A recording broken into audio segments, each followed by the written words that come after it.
100 years ago, 1 in 3 people were employed on family farms, which fed a growing population. While family farms are still very much in the picture, over the years what we call agribusiness has grown enormously. Agribusiness is all about mass production and the bottom line. When it comes to breeding animals, it means herding thousands of hogs, cattle, and poultry into confined spaces where they're not even fed by farmers but by automated machines. As a byproduct, these factory farms produce 500 million tons of manure every year, 3 times the waste produced by the U.S. population. Collected into lagoons, this waste causes 3 noxious events to happen.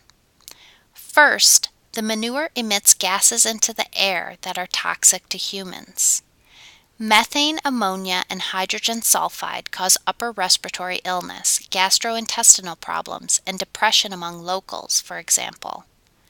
Second, seepage from lagoons pollutes groundwater, which supplies wells from which the community draws drinking water. Third, lagoons may overflow after storms, spilling manure into lakes, streams, and estuaries, killing freshwater fish intended for human consumption. This situation is environmentally unhealthy as well as biologically unhealthy for humans who depend on the environment and the natural food chain for survival. Factory farms have so endangered the environment and public health that you might think they would have been regulated from the start under the Clean Air and Clean Water Acts. Not so. Congress has repeatedly protected the large corporations that own factory farms.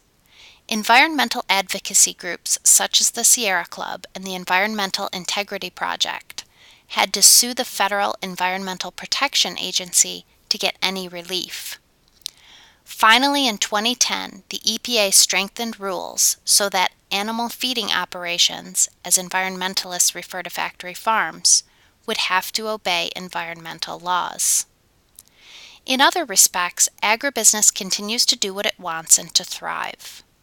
For example, it genetically engineers DNA in the soy, corn, canola, and sugar it grows in order to make insect-resistant, hardier crops and food with a longer shelf life. This is good for business. But genetically modified foods may be linked to food allergies, antibiotic resistance, or cancer, and you might not even realize you're eating them. You see, unless they are specifically labeled organic, ingredients in salads, sandwiches, chips, cookies, cereals, and a lot of foods we eat are genetically modified. And there is no federal requirement to label them and let people know. Only one state, Vermont, has voted to require labeling, and that will take effect in 2016. When it came up for vote in 2 other states, voters actually rejected propositions that would require GMO labeling. You see, companies like Monsanto and DuPont combined forces to raise $16 million for a campaign in Colorado and $18 million for one in Oregon to defeat the initiative. Supporters of GMO labeling could raise only half that amount. This is an example of agribusiness flexing its muscles and demonstrating the power of money. Agribusiness is also responsible for the commercial success of processed foods. Nearly every food in the grocery store undergoes some kind of processing. Spray and food coloring give fruit a more attractive appearance, and pasteurization of milk has health benefits. But the most processed foods, chips and cookies for example, have fewer nutrients and higher sodium, sugar, other additives, and preservatives to make them taste better and last longer. Next time you shop for food, observe where your list takes you.